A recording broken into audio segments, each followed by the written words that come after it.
रायगड जिल्हा रोह्यातील कुंडलिका नदी संवर्धन येथे उभारण्यात आलेल्या शिवसृष्टी येथे जवळपास 30 फूट उंच असलेल्या पूर्णाकृती छत्रपती शिवाजी महाराजांच्या पुतळ्याचा दिमाखदार अनावरण सोहळा गुरुवारी दिनांक 3 ऑक्टोबर रोजी पार पडणार आहे। हा सोहळा छत्रपती शिवाजी महाराजांचे वंशज खासदार छत्रपती उदयनराजे भोसले, दुर्गराज रायगड प्राधिकरण अध्यक्ष युवराज संभाजीराजे छत्रपती, सरखेल कान्होजीराजे आंग्रे यांचे वंशज सरखेल रघुजीराजे आंग्रे, भारतीय पेट्रोलियम आणि गॅस नियामक मंडळाचे चेअरमन आणि खासदार सुनील तटकरे, महिला आणि बालविकास मंत्री अदिती तटकरे, उद्योग मंत्री तथा पालकमंत्री रायगड उदय सामंत, विधान परिषद माजी आमदार अनिकेत तटकरे आणि सर्व समस्त शिवभक्त यांच्या प्रमुख उपस्थितीत संपन्न होत आहे। छत्रपती शिवाजी महाराजांच्या पुतळ्याचे अनावरण सोहळा होतोय। या निमित्ताने शिवसृष्टीच्या ठिकाणी 3 ते 4 किल्ल्यांचे गडकृती, शिवसृष्टी समोरच्या बाजूला छत्रपती शिवाजी महाराजांच्या आयुष्यातले 6 महत्त्वाचे प्रसंगांचे शिल्प, सुशोभीकरण या सर्व कामांची परिपूर्ण झाल्यानंतर त्यांचा शुभारंभ देखील पुढच्या कालावधीमध्ये होणार आहे, अशी माहिती मंत्री अदिती तटकरे यांनी दिली।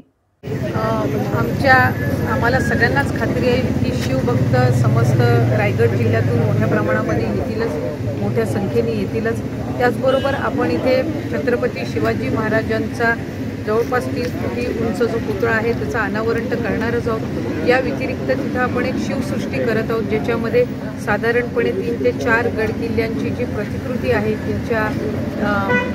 याचं सुद्धा अनावरण प्रातिनिधिक स्वरूपात पुढच्या टप्प्यामध्ये होणार आहे। या व्यतिरिक्त आपण इथे शिवसृष्टीच्या समोरच्याच बाजूला छत्रपती शिवाजी महाराजांच्या आयुष्यातले 6 महत्त्वाच्या प्रसंगांचं आपण शिल्प सुद्धा पुढच्या कालावधीमध्ये त्याच्याही कामाची सुरुवात ही होणार आहे। त्यामुळे उद्याचा 3 तारखेला होणारा जो सोहळा आहे हा त्याच्यातला प्रथम भाग आहे आणि पुतळ्याचं अनावरण आपण करत आहोत। शिवसृष्टी असेल आणि तिथलं सुशोभीकरण असेल, या सर्व कामांचं सुद्धा एकदा ते परिपूर्ण झाल्यानंतर त्याचा सुद्धा शुभारंभ पुढच्या कालावधीमध्ये घेणार आहे।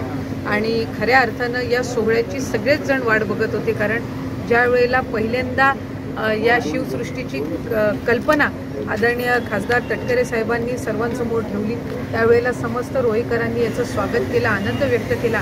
आणि माझी खात्री आहे की उद्याच्या सोहळ्यामध्ये सुद्धा एक घरातले सदस्य म्हणून, छत्रपती शिवाजी महाराजांचे भक्त म्हणून आपण सगळेच जण मिळून सहभागी होऊ, याबद्दल माझी खात्री आहे। टाइम्स डिजिटलला लाईक करा, शेअर करा, सबस्क्राईब करा आणि बेल आयकॉन दाबायला विसरू नका। Times digital.